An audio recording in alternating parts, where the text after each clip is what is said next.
I was horrified to discover the concert was being held just for me. Because on the surface, I'm a gentle and refined gentleman, but secretly, I'm a serial killer who has dismembered countless bodies. I had planned to take my daughter to a regular concert, but I noticed that in the 3,000-seat venue, there were 300 police officers. Male audience members were also constantly being taken away for questioning. This unusual situation made me realize that something was amiss. During the intermission, I took my daughter to the merchandise area. I deliberately had my daughter by the last souvenir shirt to cause a dispute. Then I stepped forward, pretending to be polite and conciliatory to gain the vendor's favor. This maneuver indeed impressed the young vendor. During our conversation, I casually asked why there were so many police officers. Sure enough, I got the answer from this gossipy young man. I looked closely, and only then did I realize that all the exits were sealed. This elaborate trap was so tight that even a mosquito couldn't get through without getting slapped twice. Years of experience as a killer told me that I needed to remain calm. After the second half began, I took my daughter back to our seats to think of a plan. Behind us, a section of the floor opened up. This was for the guest invited by the concert's main performer. While everyone was watching him enter, I looked at the floor passage. It clearly led to the backstage area. Maybe I could escape through there. I pretended to ask my daughter if she wanted to go get an autograph. My daughter wondered if it would cause unnecessary trouble. While we were hesitating, the passage closed. I then found the young vendor again, gathering some intelligence. Unexpectedly, when the other party said they were going to the warehouse,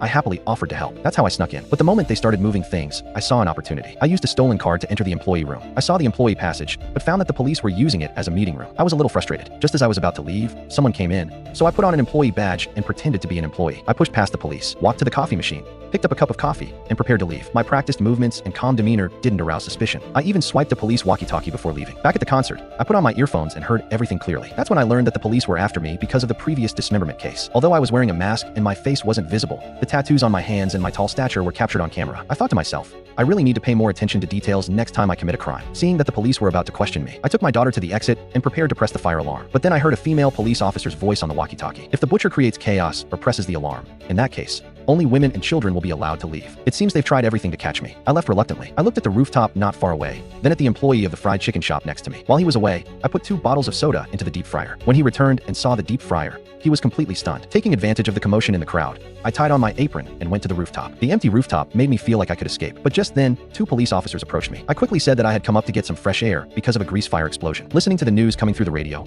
I felt incredibly anxious. When I heard the singer say she was going to choose a lucky audience member to come on stage, I, a dismemberment murderer, finally found my opportunity. I looked at the man who seemed to be in a leadership role, walked up to him, and said that my daughter had leukemia. If he invited her, it would not only boost ratings, but also gain fans. The leader happily believed my lies. After going on stage and negotiating with the star, she agreed to it. They started choosing the lucky audience member. My daughter was very excited when she heard the star call out her number. As a parent accompanying her, I naturally didn't have to be questioned. I confidently walked to the center of the stage and began looking for an opportunity to interact with my daughter. I danced gracefully to the music, but then a message came through the walkie-talkie in my ear. There was no need to guess. This woman was the overall commander of the operation. She was the one who guessed that I wanted to create chaos and escape from the rooftop. I hated this woman.